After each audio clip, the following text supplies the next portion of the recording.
আমি এখন যে কথাটি আপনাদের সামনে তুলে ধরব সেটি একটি মেয়ের বাস্তব জীবনের অভিজ্ঞতার কথা।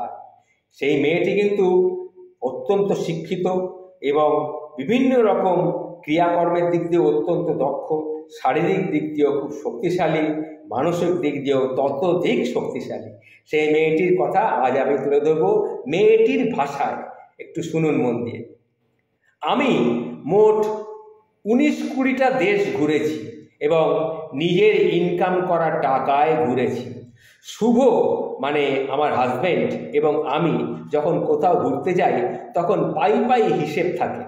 ট্যুর শেষে আমার ট্যুরের খরচ আমি দিয়ে দিই, শুভরটা শুভ দিয়ে দেয়।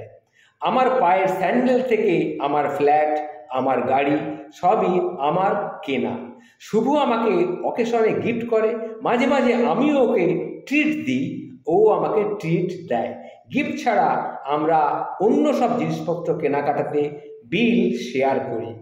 আমি ওর কাছ থেকে আমার নিত্য প্রয়োজনীয় জিনিস কিছুই নিই না। কেন নিই না? কারণ আমার নিজেকে বহন করার ক্ষমতা, যোগ্যতা, সক্ষমতা সবই আমার রয়েছে। আমি পরিশ্রম করে অর্জন করতে শিখেছি। সক্ষমতা না থাকলে ট্যুরে যাব না, কিনবো না, দরকার হলে পুরাতন টিপস দিয়েই বছরের পর কাটিয়ে দেবো, কিন্তু কারো কাছ থেকে আমি কিছু নেব না। এতে কি আমাদের প্রেম কমেছে? না না না, এতে বরং আমাদের প্রেম বেড়েছে। ঘুমিয়ে গেলে পা টিপে টিপে ওয়াশরুমে যাওয়া হয় যেন অন্যজনের ঘুম না ভেঙে যায়। এয়ারপোর্টে শত শত লোকের মধ্যে কেউ কারো জুতোর ফিতে বেঁধে দিতে আমাদের জাত যায় না। জ্বর হলে মাথার কাছে বসে থাকতেও আমরা বিরক্তি প্রকাশ করি না। শুভ জানে ওর কখনো দরকার হলে আমি ওর হাল ধরব, আর আমিও তাই জানি।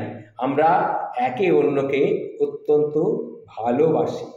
মেয়ে মানুষের তেজ থাকতে হয়, জেদ থাকতে হয়, আত্মসম্মান বোধ প্রখর হতে হয়। যে মেয়ের মেরুদণ্ড সোজা থাকে, যে মেয়ে নিজের পয়সায় কেনা শাড়ি পরে, নিজের পয়সায় ট্যুর করে, বরফের পাহাড়ে দাঁড়িয়ে নিজের পয়সায় কেনা ক্যামেরাটা জামাইয়ের হাতে দিয়ে বলতে পারে ছবিটা তুলে দাও তো, সেই মেয়েকে ভেঙে দেওয়া কখনোই সম্ভব নয়। তাকে ফেলে দেওয়াও কিন্তু সম্ভব নয়। তাকে চাইলেই কিন্তু কেউ ফেলে দিতে পারে না। আমি বলেই তাই এত কিছু বললাম।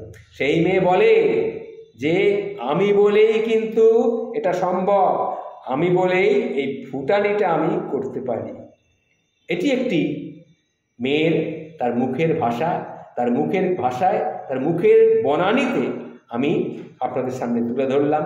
বুঝতে পারছেন, এটাও এক ধরনের মেয়ে যা কিনা নিজের প্রতি নিজের নির্ভরশীল। তার কতখানি ক্ষমতা, মানসিক জোর কতটা, সেটা আপনাদের সামনে তুলে ধরলাম।